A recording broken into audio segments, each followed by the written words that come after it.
എല്ലാവർക്കും സ്വാഗതം. ഈ റിവ്യൂ ഇഷ്ടപ്പെടുവാണെങ്കിൽ ഒന്ന് ലൈക്ക് ചെയ്തും സബ്സ്ക്രൈബ് ചെയ്തും സപ്പോർട്ട് ചെയ്യണേ. അപ്പോൾ ബാലേന്ദ്രൻ മക്കളോട് പറഞ്ഞു കൊടുക്കുന്നുണ്ട്, അലീന ഈ വീട്ടിൽ നിന്ന് പോയതിൻ്റെ ഉദ്ദേശം നിങ്ങളുടെ അമ്മ തിരിച്ചു വരണം എന്നുള്ളതായിരുന്നു.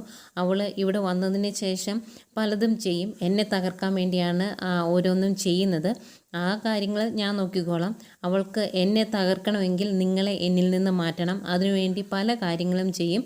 അതൊന്നും നിങ്ങൾ ശ്രദ്ധിക്കേണ്ട. നിങ്ങൾ നിങ്ങളുടേതായ കാര്യങ്ങൾ ചെയ്ത് മുന്നോട്ട് പോകുക. അടുക്കളയിലോ വേറെ എന്തെങ്കിലും ചെയ്യുന്ന കാര്യത്തിലോ ഒക്കെ അവൾ എന്താണെന്ന് വെച്ചാൽ തീരുമാനിച്ചോട്ടെ. നിങ്ങളതൊന്നും ശ്രദ്ധിക്കേണ്ട. പഠനത്തെ മാത്രം ശ്രദ്ധിച്ചാൽ മതി. നിങ്ങളുടേതായ സ്പേസിൽ നിങ്ങൾ ചെയ്തുകൊണ്ടിരുന്ന കാര്യങ്ങൾ അതുപോലെ തന്നെ ചെയ്യുക.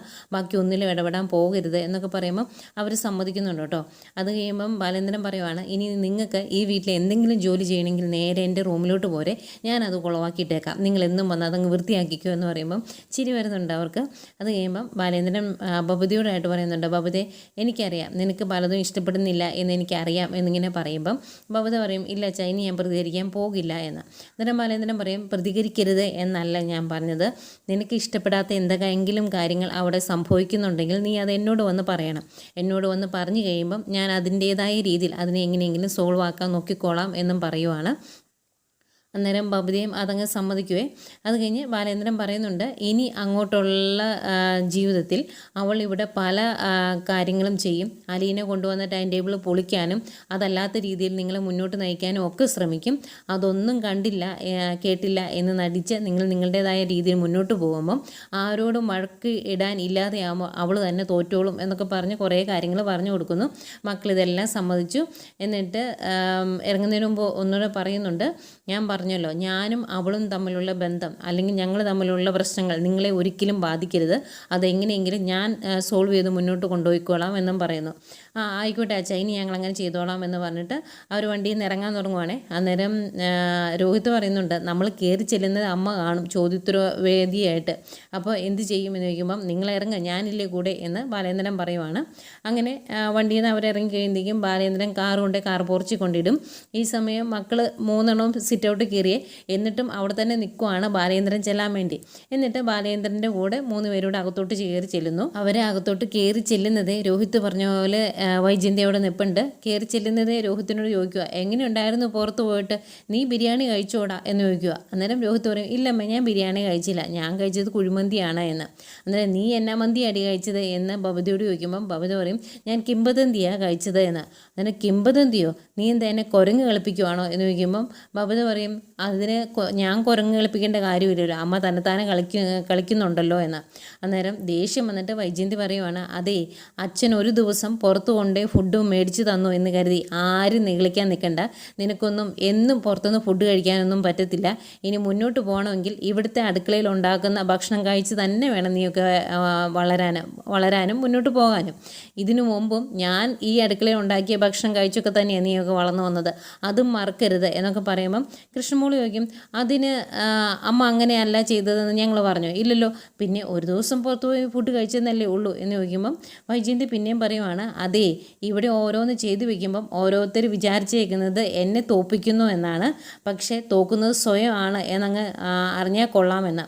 അന്നേരം രോഹിത് ചോദിക്കും, എന്താ അമ്മ ഇത്, ഒരു ദിവസം ഞങ്ങൾക്ക് പുറത്ത് പോയി ഫുഡ് കഴിക്കാൻ മേല, അതിനിപ്പോൾ എന്താ പ്രശ്നം എന്ന് ചോദിക്കുമ്പോൾ, ഒരു ദിവസം പുറത്ത് പോയി ഫുഡ് കഴിക്കാം, എന്നും ഇത് നടക്കുകയല്ലോ.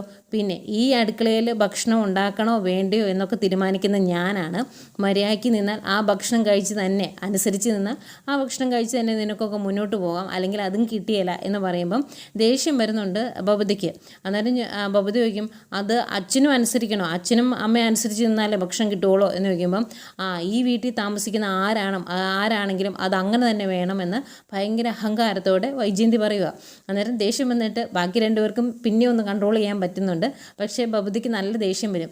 ബബുദ ബാലേന്ദ്രനോട് ചോദിക്കും, അച്ഛൻ ഇതൊക്കെ കേട്ടില്ലേ, എന്നിട്ട് അച്ഛൻ എന്താ പ്രതികരിക്കാത്തത്, അച്ഛനല്ലേ ഈ വീടിൻ്റെ കുടുംബനാഥൻ എന്ന് ചോദിക്കുമ്പം ബാലേന്ദ്രൻ ഇങ്ങനെ ദേഷ്യം വന്നിട്ട് കൺട്രോൾ ചെയ്യാൻ വേണ്ടി ആ സ്റ്റെയറിൻ്റെ പടിയിൽ ഇങ്ങനെ മുറുക്കി പിടിച്ചേക്കുക. അന്നേരം ബബുദ പിന്നെയും ചോദിക്കും, അമ്മ ഈ പറഞ്ഞത് അച്ഛൻ കേട്ടില്ല അച്ഛാ എന്ന് ചോദിക്കുമ്പം, അതിന് അമ്മയോ, എനിക്ക് അമ്മയില്ല, പിന്നെ ആ ഭാര്യ എൻ്റെ ജീവിതത്തിൽ നിന്ന് ഇറങ്ങിപ്പോവുകയും ചെയ്തു, പിന്നെ തിരിച്ചു വന്നിട്ടുമില്ല എന്നിങ്ങനെ പറയുവാണ്. അന്നേരം ഇങ്ങനെ കണ്ണും മിഴിച്ച് നോക്കി നിൽക്കുകയാണ് വൈജയന്തി. എന്നിട്ട് ബാലേന്ദ്രൻ പറയുന്നുണ്ട്, അങ്ങനെ എൻ്റെ മനസ്സിൽ നിന്ന് ഒരാൾ ഇറങ്ങിപ്പോയിട്ടുണ്ടെങ്കിൽ തിരിച്ച് കയറണമെങ്കിൽ എന്നോട് അനുവാദം ചോദിക്കണം സമ്മതിക്കണം, എൻ്റെ ഭാര്യ തിരിച്ചു വന്നിട്ടുമില്ല, എന്നോട് അനുവാദം ചോദിച്ചിട്ടുമില്ല എന്ന് പറയുമ്പം അടുത്തോട്ട് ഇങ്ങനെ വന്നിട്ട് വൈജയന്തി വിഷമത്തോട് ചോദിക്കും, പിന്നെ ഞാൻ ആരാ എന്ന്.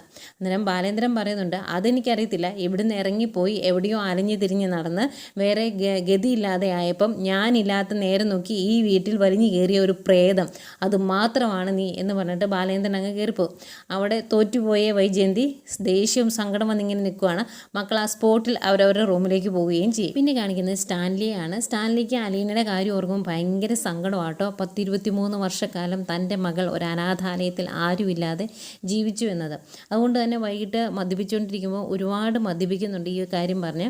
അന്നേരം എല്ലാം അടുത്തിരുന്ന അവതുകുട്ടിച്ചായൻ പറയുന്നുണ്ട്, എടാ നീ ഒരുപാട് കഴിച്ചു, നിർത്ത്, ഇത്രയും കഴിച്ചാൽ ശരിയാകിയല്ല, നീ ഇപ്പം തന്നെ ഭയങ്കരമായിട്ട് ഇനി നീ കഴിക്കരുത് എന്നൊക്കെ പറയുമ്പം ഇല്ല ഞാൻ കഴിക്കും, എനിക്ക് കഴിച്ചെന്നോർത്ത് കുഴപ്പമില്ല എന്നൊക്കെ പറയുന്നത്. എന്നിട്ട് വലിയപ്പച്ചനോട് ചോദിക്കും, അപ്പച്ചനെ ഓർണോട് ഒഴിക്കട്ടെ എന്ന്. അന്നേരം എനിക്കിനി വേണ്ട, ഞാൻ ഓർണം കഴിച്ചു, അത് മതി എന്ന് പറയുമ്പം അതെന്താ ഓർണത്തെ നിർത്തിയത്, എനിക്കറിയാം, ചിന്നമ്മയെ പേടിയായിട്ടല്ലേ എന്ന് ചോദിക്കും. അന്നേരം വലിയപ്പച്ചൻ പറയുന്നുണ്ട്, പിന്നെ യഥാർത്ഥ ചിന്നമ്മയെ ഞാൻ പേടിച്ചിട്ടില്ല, പിന്നെയാണോ ഈ ഫോട്ടോ കോപ്പിയെ എന്നിങ്ങനെ ചോദിക്കുമ്പം സ്റ്റാൻലി പറയുന്നുണ്ട്,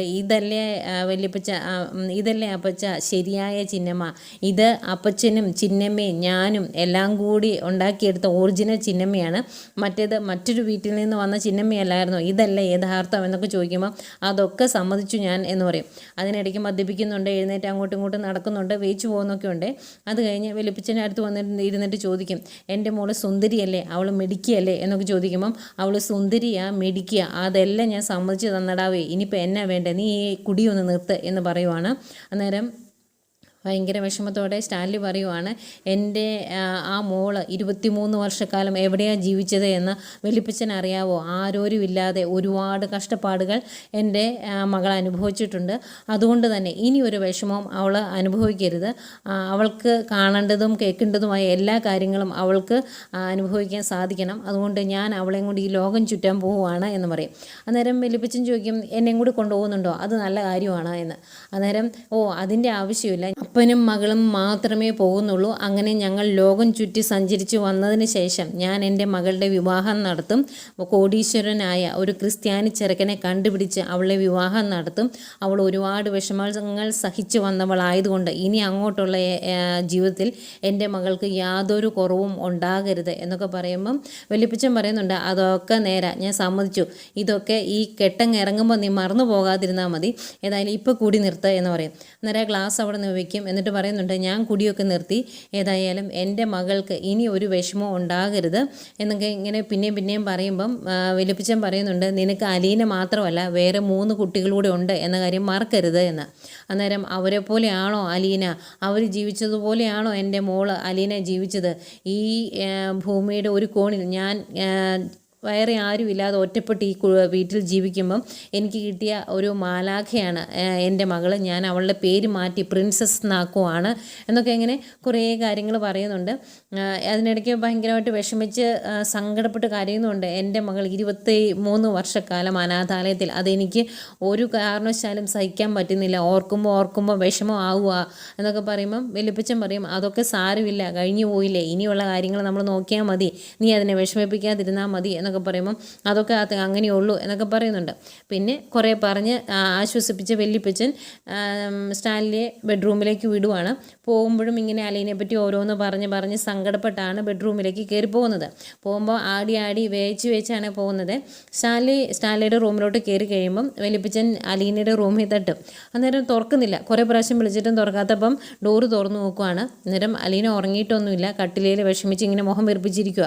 എന്നിട്ട് എന്നെ മോളെ നീ ഉറങ്ങിയില്ലേ, എന്നെ പറ്റി, എന്നാ ഒരു വിഷമം പോലെ എന്ന് ചോദിക്കുമ്പോൾ കഴിഞ്ഞോ, ഇന്നത്തെ കുടി കഴിഞ്ഞോ എന്ന് ചോദിക്കുമ്പോൾ അത് അവനല്ലേ കുടിച്ചത്, ഞാൻ കുടിച്ചൊന്നുമില്ല, ഞാൻ ഒരെണ്ണേ കഴിച്ചുള്ളൂ, അന്നേരം ഞാനങ്ങ് നിർത്തി എന്ന് പറയുമ്പോൾ അതിലൂടെ ഉള്ളത് വലിയപ്പച്ചൻ്റെ മോൻ കുടിക്കുന്നില്ലേ, ഇതിൻ്റെ വല്ല ആവശ്യമുണ്ടോ, ഇത് ശരീരം വെറുതെ കേടാക്കി കളയുമല്ലേ ചെയ്യുള്ളൂ എന്നൊക്കെ ചോദിക്കുമ്പോൾ അങ്ങനെയൊന്നുമില്ല, അവൻ കഴിക്കുന്നതൊക്കെ നല്ല സാധനമാണ്, നമ്മുടെ ഇവിടുത്തെ പോലെ വിഷമൊന്നുമല്ല, ഫോറിനാണ് അവിടുന്ന് വരുത്തിച്ചതാ എന്ന് പറയുമ്പോൾ എന്നതാണെങ്കിലും അത് ആൽക്കഹോളല്ലേ, അത് ശരീരത്തിന് കേടുണ്ടാക്കും എന്ന് ഫാത്തിയിൽ എഴുതി വെച്ചിട്ടില്ലേ എന്ന് ചോദിക്കുമ്പം വല്യപ്പച്ചൻ പറയുന്നുണ്ട്, ഇല്ലെന്നേ, അതിൻ്റെ അകത്ത് അങ്ങനെയൊന്നും എഴുതി വെച്ചിട്ടില്ല, നമ്മുടെ പോലത്തെ സാധനമൊന്നും അല്ല അത്.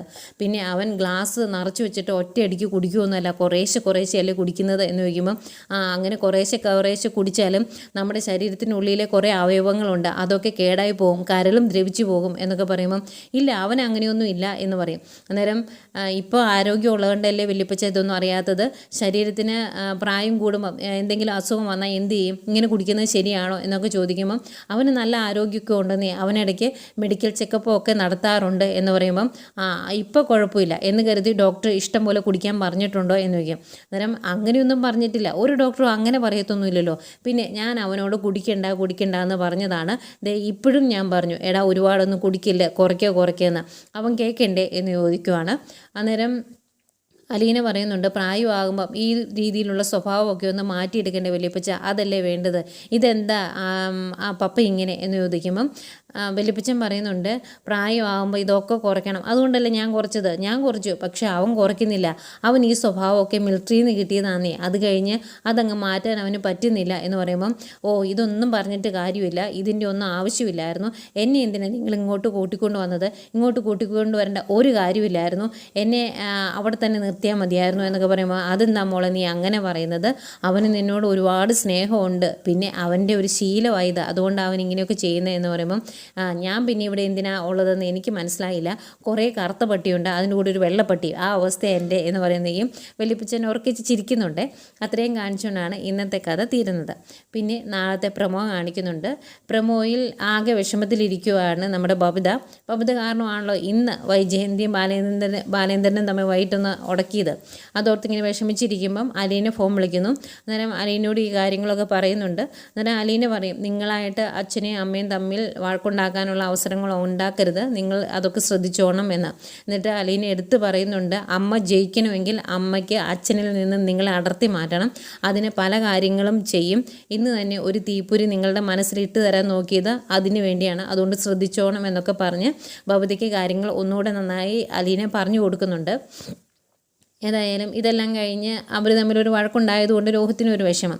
രോഹിത് ആ കാര്യങ്ങളൊക്കെ പറയാൻ വേണ്ടി ബബിതയുടെ റൂമിൽ വരും. എന്നിട്ട് ബബിതയോട് നീ വിഷമിക്കേണ്ട എന്നൊക്കെ പറയും. എന്നിട്ട് പറയുന്നുണ്ട്, നമ്മൾ അമ്മയെപ്പോലെ ആകരുത്, അമ്മ മറ്റുള്ളവരെ വേദനിപ്പിക്കാൻ വേണ്ടിയാണ് ഓരോന്ന് ചെയ്യുന്നത്, നമ്മളും അതുപോലെ തിരിച്ച് ചെയ്യുമ്പം നമ്മളും അമ്മയും തമ്മിൽ വ്യത്യാസമില്ലാണ്ടാവും എന്നൊക്കെ പറഞ്ഞ് ഇവർ സംസാരിച്ചുകൊണ്ടിരിക്കുമ്പം വൈജയന്തി അങ്ങോട്ട് വരും. വൈജയന്തിക്ക് രോഹിത് ബബിതയുടെ റൂമിലിരുന്ന് സംസാരിക്കുന്നത് ഇഷ്ടപ്പെടുകയില്ല. നീ എന്തിനാണ് ഇവിടെ വന്ന് നിൽക്കുന്നത്, നീ നിൻ്റെ റൂമിൽ പോ എന്ന് പറഞ്ഞ് രോഹിത്തിനെ പറഞ്ഞു വിട്ടതിന് ശേഷം ബബിതയോട് പറയുവാണ്, അച്ഛനായാലും ആങ്ങളെയായാലും പെൺപിള്ളേരും വളർന്നു കഴിഞ്ഞാൽ ഒരു അകലമൊക്കെ വെക്കണം, അതാ വേണ്ടത് എന്ന് പറയുമ്പം ബബിതയ്ക്ക് അത് ഇഷ്ടപ്പെടുകയല്ലേ. ബബിത അന്നേരം ചോദിക്കും, അമ്മയുടെ വീട്ടിൽ ആങ്ങളമാരുടെ അടുത്ത് എത്ര മീറ്റർ അകലമാണ് വെച്ചിരുന്നത് എന്നങ്ങ് പറഞ്ഞാൽ മതി, ഞാൻ കറക്റ്റ് അതങ്ങ് അളന്നെടുത്തോളാം എന്ന്. അന്നേരം കണ്ണന്തെരുവ് പറഞ്ഞിട്ടുണ്ട്, അടിച്ച് മോത ഞാൻ പൊട്ടിക്കും എന്നൊക്കെ പറഞ്ഞ് ദേഷ്യപ്പെടുന്നുണ്ട് വൈജയന്തി ബബിതയോട്. അന്നേരം ബബിത വൈജയന്തിയോട് പറയുവാണ്, അമ്മ ആദ്യം അമ്മയുടെ മനസ്സിലെ ആ ദുഷിപ്പൊക്കെ എടുത്തു കള, അത് നാറുന്നുണ്ട്, അത് ബാക്കിയുള്ളവർക്കും മനസ്സിലാകുന്നുണ്ട്, അതുകൊണ്ട് ആ മനസ്സൊന്ന് ശരിയാക്കുക എന്നൊക്കെ പറഞ്ഞ് വൈജയന്തിയോട് ഭയങ്കരമായിട്ട് ദേഷ്യപ്പെട്ടിട്ടാണ് ബബിത കിടക്കാനായിട്ട് പോകുന്നത് കേട്ടോ. അത് കഴിഞ്ഞ് പിറ്റേ ദിവസം കാണിക്കുന്നുണ്ട്, ബാങ്കിൽ പോയി തുടങ്ങും എന്ന് വൈജയന്തി പറഞ്ഞായിരുന്നല്ലോ, അതുകൊണ്ട് ഒരുങ്ങി ബാങ്കിൽ പോകാനായിട്ട് വരുന്ന വൈജയന്തിയും കാണിക്കുന്നുണ്ട്. ഇതൊക്കെയായിരുന്നു ഇന്നത്തെ കഥ.